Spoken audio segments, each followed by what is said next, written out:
अशें नवे कातार घेवन आयला मोगाळ मनीस आमच्या जिवितांत आसा जाल्यार कितलें बरें जाता, सगल्यांची बी बरे भाशेन चलता. मोगाळ मनशाक पासो देवाक आतां महिमा दिवया, ताचेर तेरबावा दवरुया. ताणें आमकां कितलो मोगाळ मनीस आमच्या जिवितांत फावो केलो. देवाक काळजांत विनवासुया. ताची मोवाळाय आमचेर सगळीं कितली बरी आसा ती आमी जाणा.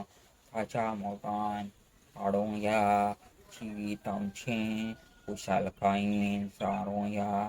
मोगाळ मनशाच्या दारान जिवीत जिवुया, ताका मान रेस्पेद दिवया. हें कातार सोंपयतना मोगाळ मनशाची काकलूट केन्ना विसरूंक जायना. ताका सदांच देवाची आदार मोठाय भलायकी मागून घेवया आनी जिवीत सारकें बरें तुमचें जातलें.